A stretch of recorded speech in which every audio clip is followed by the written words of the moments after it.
First thing, what's your favorite episode for season 2? Ooh. Okay, the D&D episode is definitely my favorite. Yeah, I am really excited for people to see that one. Yeah. It's a special one. Well, we all get, I think the reason it's so special is because we all get to like step outside of our characters in a way, which is always super fun. And you give me so many opportunities to do that as Adora. I love it so much. I mean, that's like, you're It's the one, the you like created Adora basically. No, like at first we're like, that's how do certainly we not true, like, how do we like bring this character to life? And then you just like read it. I was like, there she is, it's Adora. Oh my god. So that's incredibly kind. But I think what's so great about Adora is that it's the first time she's experiencing like anything. Like she never had a birthday before. She'd never seen a horse before. So it's a really good like character to experience things for the first time, like go to a prom or play D&D in a way. And whatever. It's really cool. That was my favorite too. The first season was so good at incorporating some really good morals for the viewer without sacrificing the story. How were you able to do that in season 2, and what sort of lessons can we expect? I think what we try to do is, we're, the original show was known for the characters turning to camera and saying, also remember the rainforest is in danger, and we wanted to pay homage to that same, societal lens, without necessarily doing the turning to the camera, delivering the moral in that way, but I think laying out the complexities of life and the complexities of our society and letting the viewer draw their own conclusions in some ways, but also being very clear about what we stood for and why. The struggles that the characters go through, they are very ingrained in the core of the show, and so we see characters not just make the right decision and become aspirational in ways that we want to emulate, but we also see characters make the wrong decision in ways that we don't want to emulate, and we see them pay the consequences of that. The characters constantly have to examine themselves, their motives, and their actions, and see what effect they're having on the people around them and on the world.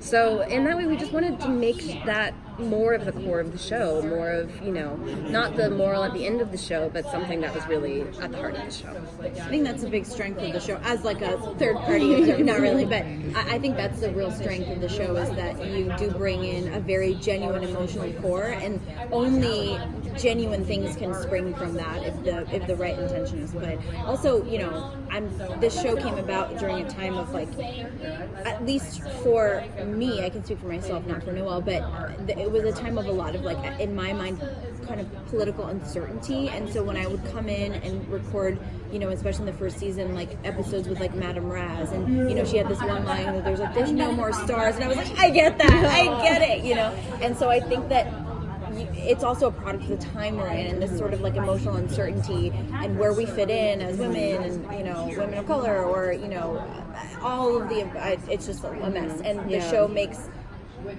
is a way to put, as a place to put those conflicting feelings. Yeah, it's both an escape for us and also a way for us to express our fears, I think, in a way that's safe. There is a lot of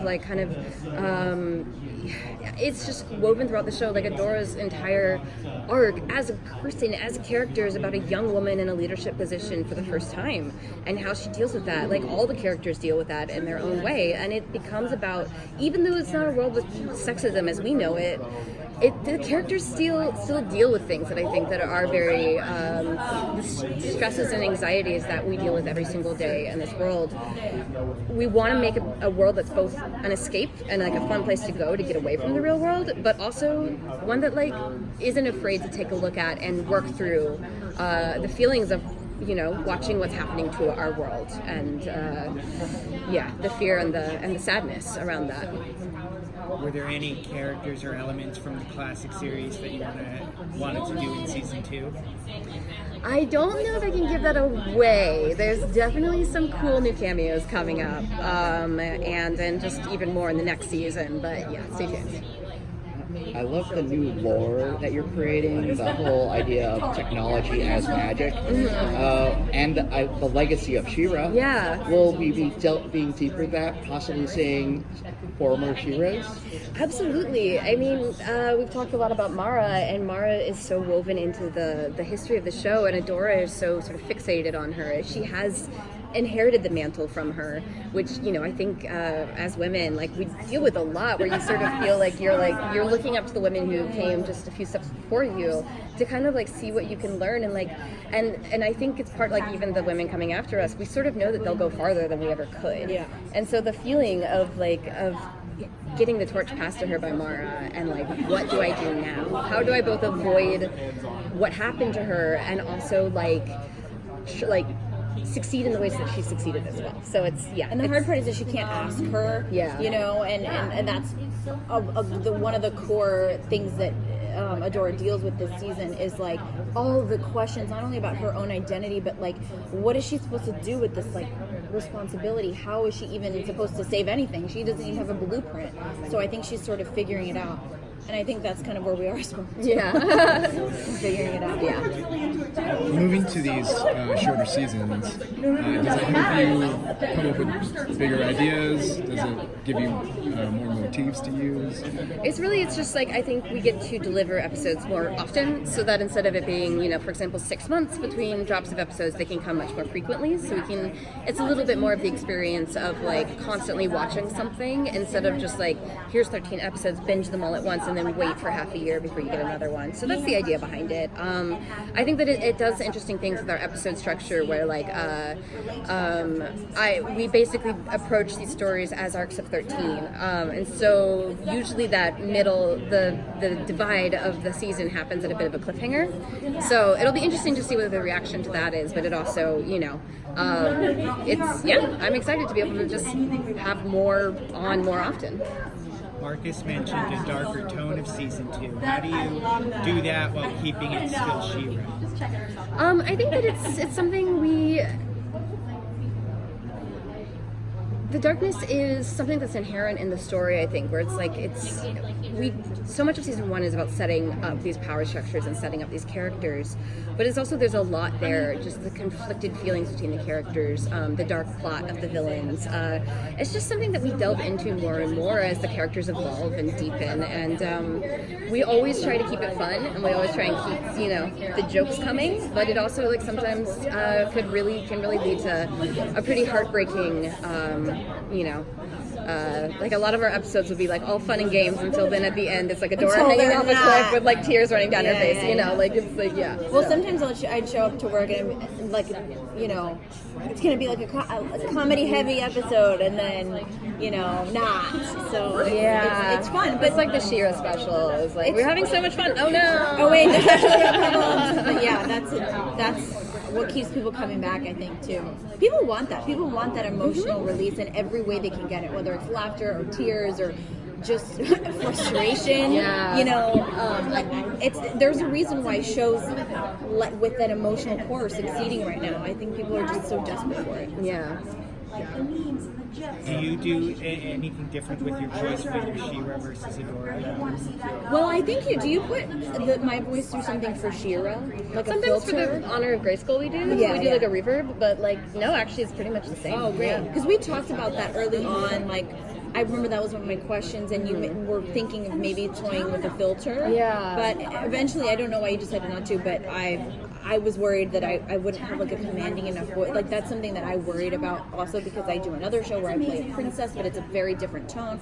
And so I was afraid that it would just sound like the same person. But I think because of the character, like, the other character I play always comes from a place of like real positivity, and like that's what she leads with. I think Adora is much more complicated and the weight she feels on her shoulders naturally, I think, makes my voice just a little bit lower on my register. I don't know. Yeah, I also think that like Adora has a She-Ra voice. Like, when she's trying to be She-Ra, we've seen her do this in season 1, where she's like, yes, it is I, She-Ra, and like, you know, like, so much of it is like she's inherited this power suit of a person that she embodies, and it's like, how do I work this? You know, like, so it was important to us to still kind of hear Adora's voice coming out of She-Ra, because so much of it was her learning how to embody that suit of armor.